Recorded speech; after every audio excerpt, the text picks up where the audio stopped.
Hello students, today I'll explain you chapter 3 of geography and the name of this chapter is the changing earth. So students, in this chapter you will know about the changes that take place on the surface of our earth, that how these changes take place, and you will also know about the earth's movement, mountains, building, volcanoes and earthquakes. So let's get started. So students, as in your previous chapter I've explained you about the interior of our earth and about rocks and minerals, and you will get that there are three layers inside our earth. The uppermost layer is the crust, then second one is mantle, and the third is core. And the thinnest layer of our earth is crust, and after that mantle is the second layer, and it is found in a semi-solid or plastic state. And then the third layer is core, which is the most dense or most solid layer of our earth, and it is also called the center of our earth. So these are all the three layers of our earth. Now there is heat inside the surface of our earth. When we go deeper in these in these layers, the temperature of crust is normal, but the temperature of mantle and core is high in temperature, and that is why mantle is in a semi-solid state. And due to that heat, the movements and changes on the surface of our earth take place, and now we will know about these movements and changes. The earth's movement. So as we already know that earth used to rotate around the sun, and it also move on its axis. But students, the earth will not just only move from outside, but there are a lot of movements inside our earth, and these movements are both natural and man-made. So first we will consider the natural movement of our earth, and there are of two types. First is endogenic and the second is exogenic. Now we will know what is this endogenic and exogenic. So the first is endogenic forces. So what are endogenic forces? These are the forces that act in the interior of our earth. Means due to these endogenic forces, it will bring changes inside our earth. Due to endogenic forces, the sudden movements take place, and these sudden movements are in the form of earthquakes, volcanoes, landslides, etc. And now exogenic forces. Exogenic forces are forces which work on the surface of the earth, as endogenic forces work inside the surface of our earth, but these forces work on the surface of our earth, on the outer surface of our earth. And these exogenic forces are in the form of erosion, depositional activities of wind, ice and river. So students, these are the two forces, endogenic and exogenic forces. Endogenic forces are those which take place inside the earth, inside the surface of our earth, and these are the sudden forces. And exogenic forces are the forces which take place on the surface of our earth. Continental drift. In 1912, Alfred Wegener, a German meteorologist, made an attempt to explain the present-day distribution that millions of years ago all land masses were joined together into a supercontinent called Pangaea. So students, in 1912 there was a German meteorologist. Meteorologists are those who study about weather, and his name was Alfred Wegener. He made an attempt to explain that millions of years ago all land masses were joined together into a supercontinent called Pangaea. Means as today there are 7 continents in our world. Even you also know that, but according to him, he explained that before all these 7 continents, only one continent is there, and that huge land mass is a supercontinent, and that supercontinent is called Pangaea. And then later on, this Pangaea broke off, and then after that it make a horizontal displacement of these 7 continents.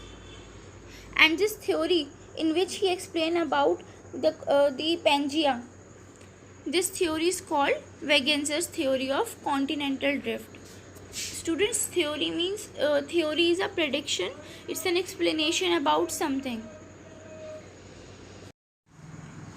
The tremendous heat generated inside the core of the earth causes the rocks in the mantle to become molten.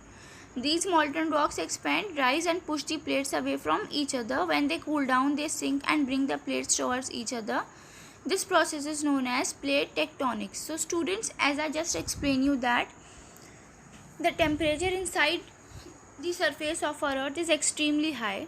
So there was tremendous heat, there was extreme heat in the core of our earth, and due to that heat the rocks in the mantle will become molten. The rocks will melt, and when these rocks melt, they expand, rise and push the plates away from each other. So what are plates? You can see them here. These plates are actually the crust of the earth, the lithosphere on which we live. You can see them here. So when these rocks melt, they expand and they push these plates against from one another, and a great movement take place, and when they cool down, they sink and bring the plates towards each other, and it takes the movement of these plates due to the heat of the core and molten rocks. This process is called plate tectonics. The movement of plates due to the heat is called plate tectonics, and plate tectonics will take place just because of the heat which generated inside the core of our earth. And there are 3 types of plate tectonics. You can also call them plate movements, and these are divergent plate movement, convergent plate movement and transform plate movement. These are all the 3 types of plate movements, and all these plate movements take place because of the heat which generated inside the core of our earth. I explained you before also that just because of this heat, many movements take place on the surface and inside the surface of our earth. Divergent plate movement. So students, what is divergent plate movement now? When 2 plates move away from each other. So there are plates. So when these plates move away from each other, you can see it here. They are moving from each other. One is going this way and other is going this way. So when these plates move away from each other, then it creates gaps or cracks in the crust. And when gaps and cracks are created, then what happened? Magma comes out of it. Magma means lava. Lava comes out of it, and when this lava solidifies, it makes a new crust. It forms a new crust. So this is divergent plate movement. Now convergent plate movement. So students, when 2 plates move towards each other, towards means when they comes in front of each other, then they collide. Collide means they stuck into one another with a extreme force. So when they stuck into one another, when they collide, then what happened? They form mountains. When 2 continental plates collide to one another, when they come and stuck from one another, then they make mountains. Now third, transform plate movement. This happen when 2 plates slide each other. Slide means खिसक जाना. When they slide from one another, a tremendous friction occurs which leads to devastating earthquakes. You can see it here. When 2 plates slides from one another, then what happened? This surface of the earth will shake, and when it shake, what happened? Earthquake take place. This is what we call earthquake. It happened when 2 plates will slide from one another, and it is because of transform plate movement.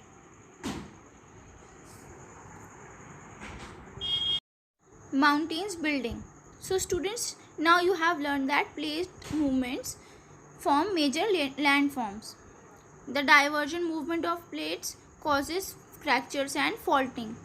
The divergent movement of plates will cause fractures or faulting in our earth surface, and the convergent movement of continental plates will form fold mountains. Now folding. So students, when two plates collide, a lot of pressure is directed from two sides on the crust above them. The crust in between crumples under that pressure and rises upward in the form of a fold. So students, when two plates collide, when they stuck into one another, a lot of pressure is directed from two sides on the crust above them. The crust in between crumples under that pressure and rises upward in the form of a fold. So students, what happened when two plates collide each other, when they stuck each other with a lot of pressure, then what happened? The crust in between crumples under that pressure. Due to that pressure, the crust will crumple, it squashes, and it change into its shape into a fold. It changes the shape of a mountain into a fold, and when this fold rises in upward direction, then this fold is called incline. When due to pressure, the fold rises in the upward direction, then this is called incline. And when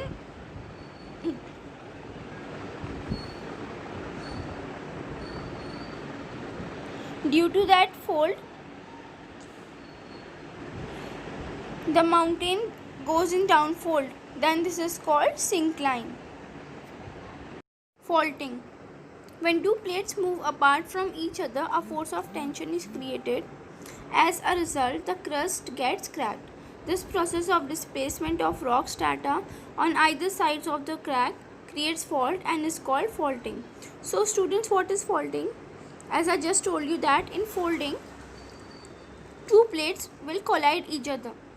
They stuck each other with a lot of pressure, but in faulting, two plates move apart from each other. They go against each other. And what happened when they move apart from each other? A force of tension is created. And as a result, the crust gets cracked in it. What happened? The crust gets cracked.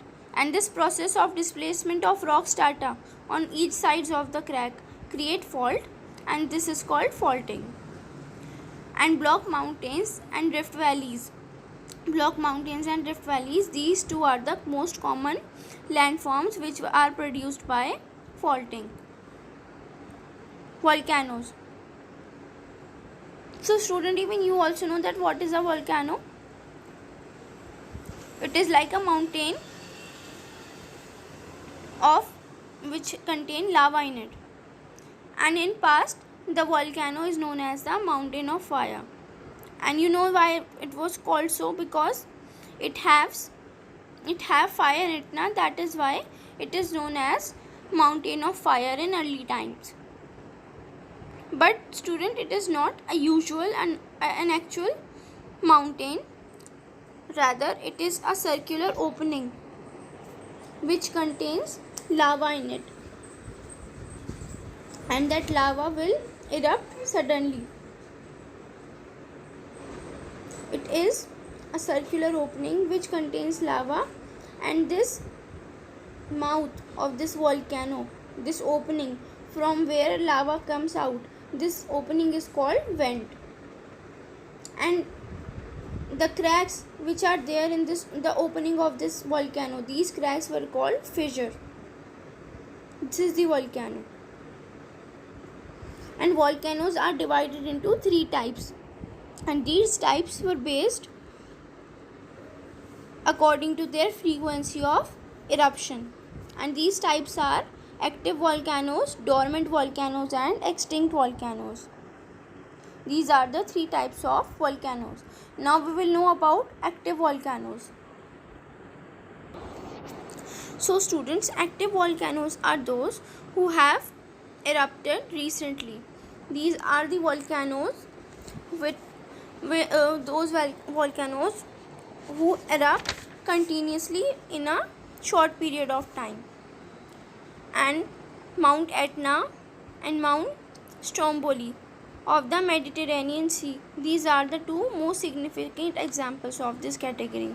You can see their picture here, Mount Etna and Mount Stromboli. These two are the active volcanoes. These two are the examples of active volcanoes, and they can erupt suddenly anytime.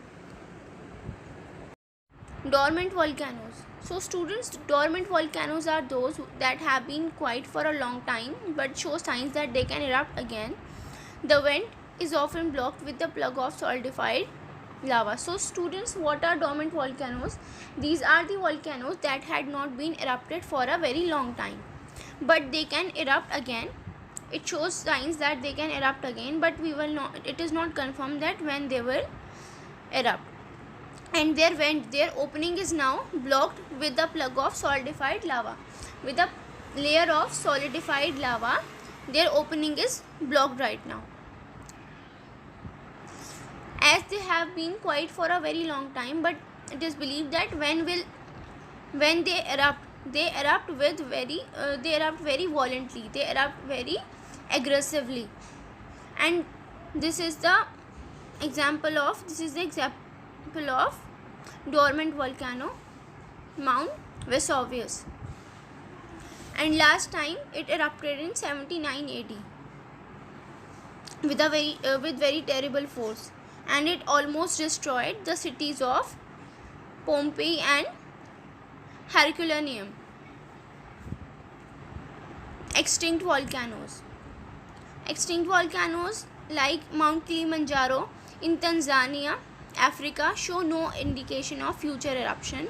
The craters of some extinct volcanoes fill with water to form lakes under a lake called.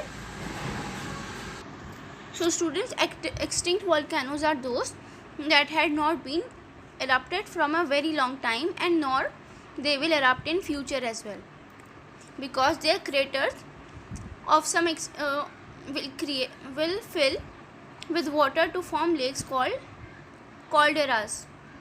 The crater of these volcanoes have now filled with water and they form lakes. Mount Kilimanjaro, here it is. It is the example of extinct volcano. They have no indication of eruption in future. Earthquakes.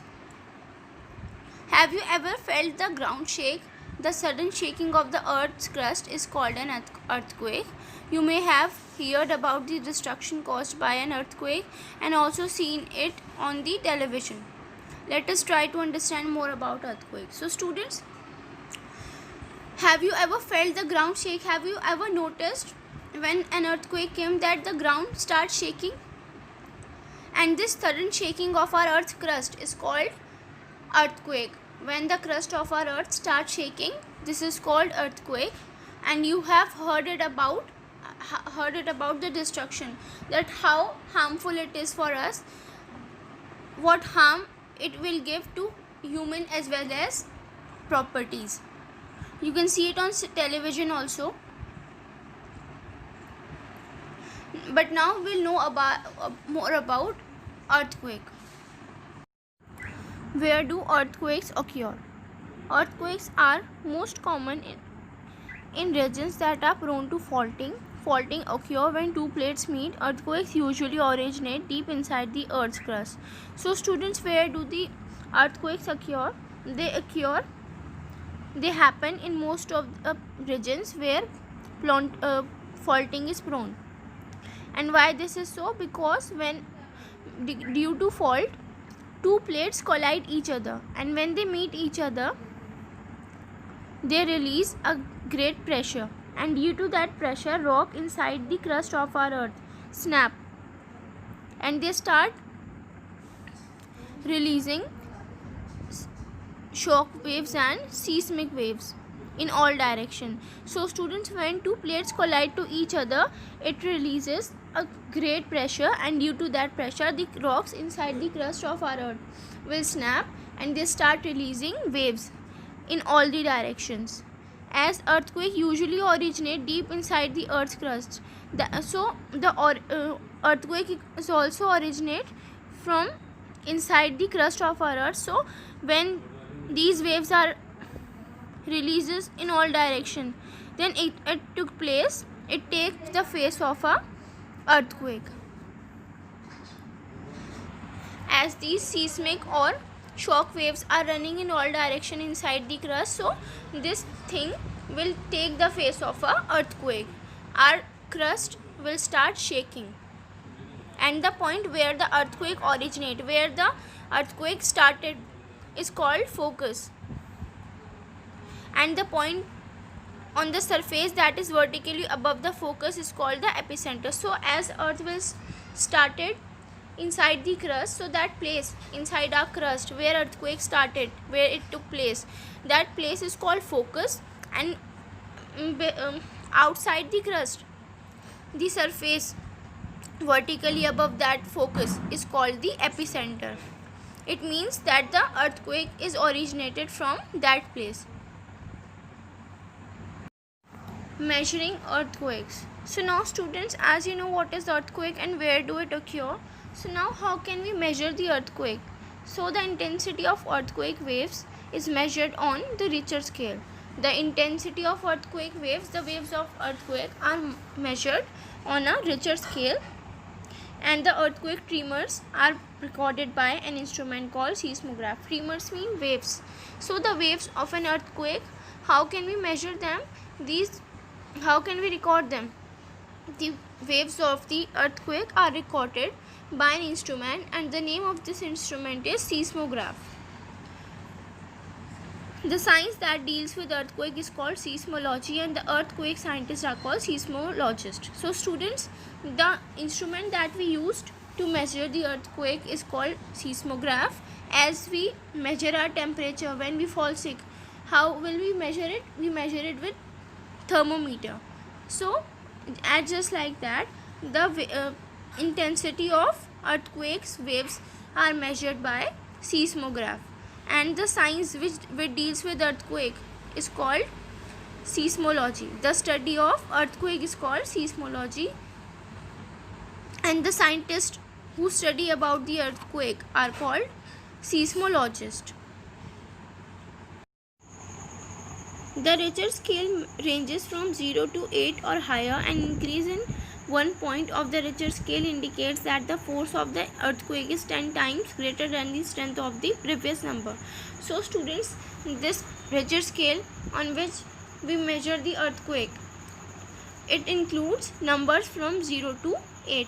There are 8 points in it, and these points are in numbers from 0 to 8, and when 1 point is increases, then it means that this earthquake is 10 times greater in strength than the previous one.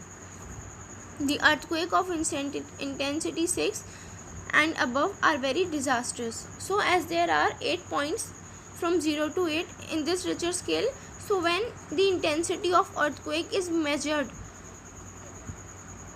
as 6 or above in number, so it means that the earthquake is very disastrous. The earthquakes which measured in number 6 or more than it means it is really very disastrous than the previous one. Now distribution of earthquakes. No part of the earth is free from earthquakes, but in some areas earthquakes occur more frequently. So students, there is no part on this earth which is free from earthquake. Earthquake can take place at any place. It take place at anywhere, but there are some areas where earthquake take place frequently, and these areas are described by 3 major belts of earthquake prone regions, and these belts are, first one is Circum-Pacific belt, second is Mid-World Mountain belt, and the third one is Mid-Atlantic ridge. So students, these are the names of 3 belts, and by these belts it describes the places which are earthquake prone. And now you will know more about these belts by this given map. In this map you will see the distribution of earthquake. So students, here you can see now, here are the 3 belts, and these belts are also called earthquake belts. And do you know why they are named as earthquake belts? Because you can see it here, that there are red triangles. And what these red triangles means? These triangles means that these are the places where earthquake mostly occur. These triangles are referred to as earthquakes. You can describe these triangles as earthquakes. So students, now in this world map there are total 3 belts. The first one is here. Here is the second one. And here is the third one. These are the 3 belts. And student, this first belt is the Circum-Pacific belt. This is around the Pacific Ocean. Here is the Pacific Ocean, this North and South Pacific Ocean. So this belt is the Circum-Pacific belt. And it is also called Pacific Ring of Fire. And the second one is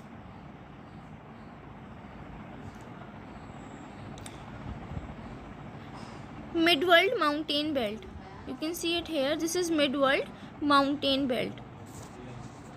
This belt is around Alpine Mountains, Oceanic Belt. And you know from where does it extend?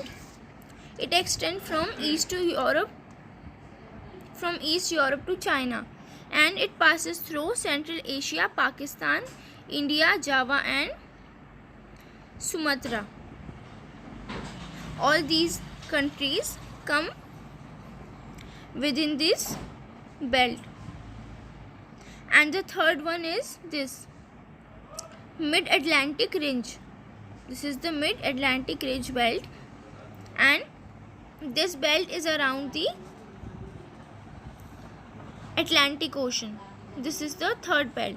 So students, these belts are showing us the places, the areas where earthquakes are frequent. So students, this is all about the chapter. I hope you will get all the points about the movements of earth, mountain, buildings, volcanoes and earthquakes.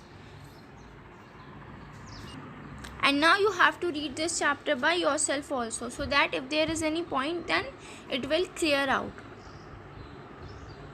And here is the pink box given, action replay. You should read this one also, because by reading this box you will get a quick action replay, a quick recall of the entire chapter.